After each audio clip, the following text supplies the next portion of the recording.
उपस्थित सर्व लोकप्रतिनिधी, वरिष्ठ शासकीय अधिकारी आणि जनता दरबारासाठी आलेल्या बंधू आणि भगिनींनो, मी प्रथमतः विनम्रपणे सांगू इच्छितो की जनता दरबार हा जनतेवर मेहरबानी करण्याकरता कोणी मंत्री किंवा आमदार घेत नाही, की स्वतःच्या कर्तव्याचा भाग म्हणून त्या गोष्टी आपल्याला करायच्या आहेत. माननीय मोडके साहेबांनी अतिशय सुंदरपैकी व्यवस्था केली. एकूण जवळजवळ 30 टेबल लावले, प्रत्येक खात्याकडे टेबल लावले आणि त्या अनुषंगाने जवळजवळ 741 निवेदन या ठिकाणी प्राप्त झाले. त्याच्यातली 36 तर लगेचच त्या ठिकाणी निघालेली आहे. आता माझ्या मनात असलेली बाब अशी आहे की आता कुठल्या विभागाची किती आली याची विगतवारी त्या ठिकाणी लावली. आज ही निवेदनं घेतली, ही निवेदनं त्या खात्यांना पाठवली जातील माननीय जिल्हाधिकारी मोदयांच्या मार्फत आणि त्याच्या एकूण मॉनिटरिंग माझ्या कार्यालयात सुद्धा होईल. पिता गिरवण्यासारखी उत्तर मला अपेक्षित नाही. प्रामुख्यानं आता बाब अशी की बऱ्याचशा लोकांनी निवेदन दिलं की आमच्या गावचा रस्ता करा, बिल्डिंग बांधा, कार्यालय बांधा, समाज मंदिर बांधा. या मागण्या करणं अयोग्य नाही. मागणी करण्याचा प्रत्येकाला अधिकार, परंतु subject to availability of funds. केंद्र सरकारच्या काही योजना, काही त्याच्यात राज्य सरकार प्रामुख्याने आता आपल्या जिल्ह्यामध्ये आदिवासी उपयोजना आणि जनरल या दोन्हीच्या अनुषंगाने असलेल्या खंडातून सगळ्या गोष्टी करायच्या. त्या दिवशी आपल्या पालघर जिल्ह्याची माननीय अर्थमंत्री अजितदादांच्यावर बैठक झाली असताना अजितदादांनी उत्स्फूर्तपणे त्या ठिकाणी आपण मागितल्या सगळ्या गोष्टी मान्य केल्या आणि किंबहुना आपण ज्या काही गोष्टी नमूद केल्या त्या सुद्धा त्या नाकारलेल्या नाही. माझी एकच इच्छा आहे की आजवर लोकांना ठोकळेबाज उत्तर देणारे असाल ना तर त्या अधिकाऱ्यांनी विनम्रपणे सांगतो, मला कुठले शिपायाचा सुद्धा अपमान नाही करायचा आणि माझ्या आयुष्यात मी शिपायाचा सुद्धा अपमान केलेला नाही. सकाळी सांगताना सांगितलं की मी ठाणे जिल्ह्याचा 15 वर्ष पालकमंत्री होतो, म्हणजे त्याच्यात पालघर इन्क्लूड होता. कुठल्याही खासदाराला आमदाराला त्याला 52 सदस्यांची डीपीसी, परंतु एकाही लोकप्रतिनिधीला शासकीय अधिकाऱ्यांना उर्मटपणे बोलताना मी कधी परवानगी दिली आणि मी त्याला रोखलं. आता त्याच्यामध्ये कोण कोण होते तुम्ही सांगायची गरज नाही. ठाणे जिल्ह्याचा पालकमंत्री 15 वर्ष म्हणजे बरेच लोक जे आता जे वरिष्ठ झाले सगळे ते होते त्याच्यामध्ये, पण कोणाला त्या ठिकाणी हे शासकीय कर्मचारी सेवक आहे, आपल्या घरचे घरगडी नाही. त्याच्यातल्या शिपायापासून तर वरिष्ठ सगळ्यांचा सन्मान योग्य केला आणि मी मागे सुद्धा बोललो हे कुटुंब आहे आपलं. या जिल्ह्यामध्ये राहणाऱ्या विविध धर्माचे, जातीचे, पंथाचे, वर्णाचे, वर्गाचे हे सगळे घटक आपल्याला त्या व्यथा मांडण्याचं काम आहे. परंतु माझ्या लक्षात आलेलं आहे की या जिल्ह्यामध्ये बऱ्याचशा गोष्टी अबनॉर्मल होत आहेत. अबनॉर्मल ज्या गोष्टी सिस्टीमला धरून नाहीत. आता ज्याला कोणाला तो पत्ता म्हणजे रवीच्या गावामध्ये तो जोकर कोणाला फिट होतो त्याने फिट करून घ्यावा, बरोबर आहे. भविष्य काळामध्ये आणि मी स्पष्टपणे सांगतो आपण जनताभिमुख त्या ठिकाणी काम करण्यासाठी आलो. हे आपण आता मंत्री किंवा खासदार आमदार याला काही 4 शिंग नाहीत, ही माणसंच आहेत. समाजानेच महत्व वाढवलेलं आहे, समाजानेच दिलेल्या शक्तीनुसार जनतेची सेवा करण्याचे अधिकार मिळाले.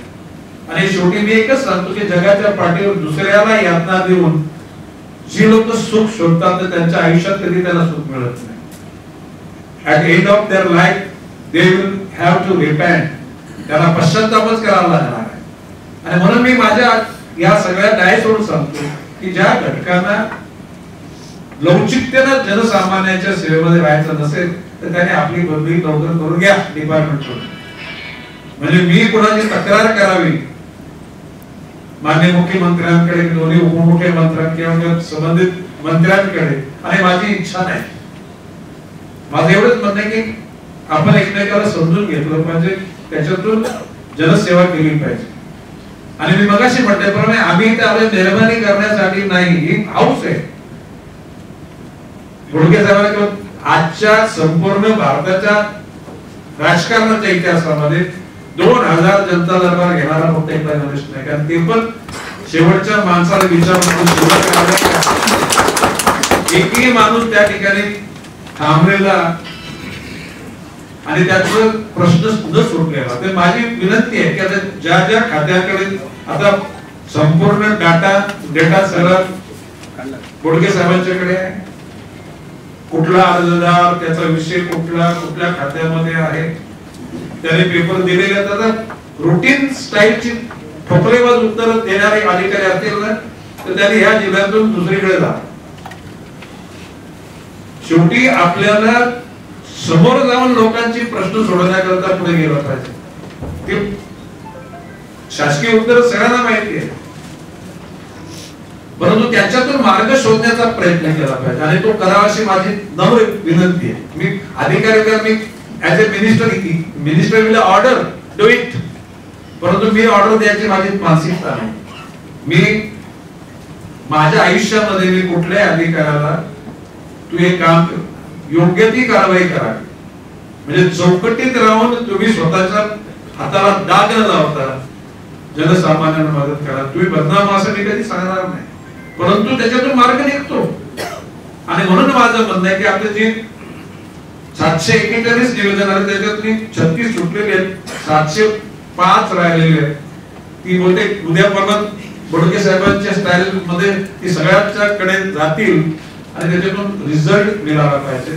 थाचून मातून उत्तर द्यायची नाही. आता याच्यामध्ये म्हणजे काही ठिकाणी पॉलिटिकली काही अर्ज आहेत, म्हणजे राजकारणातला राग काढण्यासाठी सुद्धा अर्ज आहेत. काय म्हणतो मी, म्हणजे ते सगळेच अर्ज राग काढण्यासाठी आहेत असं मी म्हणणार नाही, परंतु काही मध्ये द्वेष असतो. तो सत्तेत असताना त्याने आम्हाला सतवलं ना, आता आमची सत्ता असते आम्ही बनवतोय, अशा प्रकारचं वागणं कोणाला साडी योग्य नाही. म्हणजे एखाद्याने गाय मारली म्हणून दुसऱ्याने वासरू मारण्याची भूमिका नाही घ्यायची. आपण दुसऱ्याला माफ करून त्याच्यातून आदर्श बदला घेण्याची भूमिका आपल्याकडे असली पाहिजे. बदला घेतला पाहिजे, परंतु तो बदला आदर्श असला पाहिजे, मॉडर्न आणि मॉडेल, नमुनेदार आणि आधुनिक असला पाहिजे.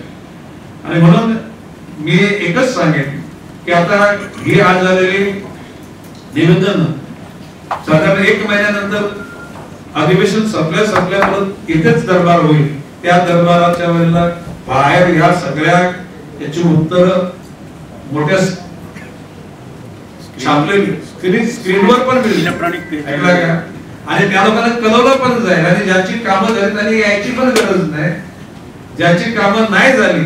शेवटी प्रश्न असा आहे की वन खात्याच्या जमिनी मागितल्या तर वन खात्यामध्ये आता 21% आपल्या जिल्ह्यामध्ये 30% वन आहे, पण नॉर्मली महाराष्ट्रामध्ये 21% वन आहे.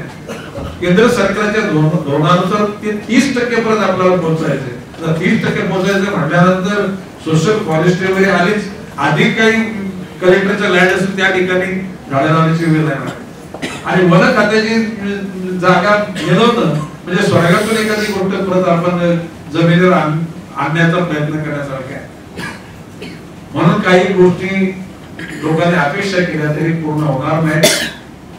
आणि जरी उद्याला रात्रंदिवस जनता दरबार भरवला, सगळे अधिकारी तडफेने गेले, तोपर्यंत पैशाचं सोन आणता येत नाही. आणता येतं कोणाच सांगा, पैशाचं सोन आणतं, दॅट शुड रिअलिटी. आणि मी त्या अशा काही गोष्टी करता आपण CSR फंड पण आणू, म्हणजे केंद्र सरकारच्याकडून सुद्धा काही गोष्टी मागू किंवा विविध मार्गातून पैसा आणू, परंतु ती गोष्ट थोडी गरजेची असली पाहिजे.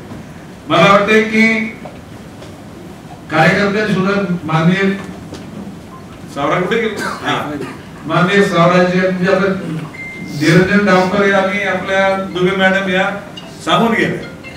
आपले वसईचे महापालिका आयुक्त त्यांनी सुद्धा त्याची 4 वाजता मीटिंग म्हणून सांगून गेले.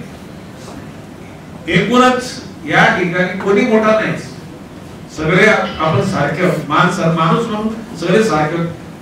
ज्यावेळेला प्रोटोकॉल म्हणून ज्याला त्या ठिकाणी आपली जबाबदारी येते त्याला वरिष्ठांचे आपण आदेश पाळले पाहिजे. आणि मी विश्वासाने सांगतो की अमोलाग्र लगेच बदल घडेल असं माझा दावा नाहीये, परंतु जर का आपण सगळ्यांनी ठरवलं तर त्या ठिकाणी गोरगरिबांच्या ज्या यातना आहेत त्या दूर करण्याचा मी राजकारणामध्ये मी स्पष्ट बोलतो, सगळे राजकारणी पैसे खाणारे किंवा चिटर लुटर नसतात. म्हणजे मागे मी उदाहरण दिलं असेल की दुकानावर गेलं तर ए ग्रेडचा गहू, बी ग्रेडचा, सी ग्रेडचा, 3 ग्रेडचा गहू असतो की नाही? असतो. ते राजकारणामध्ये जर 3 ग्रेडचे लोक आहेत, प्रशासनामध्ये जर 3 ग्रेडचे लोक आहेत, पत्रकारामध्ये जर 3 ग्रेडचे लोक आहेत आणि न्यायविधीमध्ये 3 ग्रेडचे लोक आहेत. चांगले जे काम करतात त्याचं कौतुक समाज करतो. समाज हा बारकाईने बघत असतो आणि जसे मोठ्या डायसवर आल्यानंतर त्या माणसाच्या प्रत्येक मोमेंटवर जनतेचं लक्ष असतं. सगळ्या म्हणजे माननीय खासदार, माननीय आमदार, या लोकप्रतिनिधी सगळ्यांनाच धन्यवाद. आणि माननीय जिल्हाधिकाऱ्यांच्या सगळ्या विविध डिपार्टमेंटचे आलेले अधिकारी, ते शेवटच्या टप्प्यापर्यंत आलेले आणि तुमची जी सिस्टीम सांभाळणारी टीम आहे, कुठले टेबल आणि स्कॅन करून अतिशय सुंदर झालेलं आहे. आणि आमच्या ठाण्याचे जिल्हाधिकारी काल माझ्याबरोबर आम्ही बसलो होतो मुंबईत, त्याला मी सांगितलं की कारण ठाण्याला 24 तारखेला त्यांचा दौरा आहे, तर त्यांना मी सांगितलं की बोडके साहेबांची जर सिस्टीम जर मागून घ्या, म्हणजे मला वाटतं की तुमच्यापेक्षा भेटते, फोनवर बोलतो तुम्हाला, आणि ती सगळी सिस्टीम त्यांना पाठवा दिली.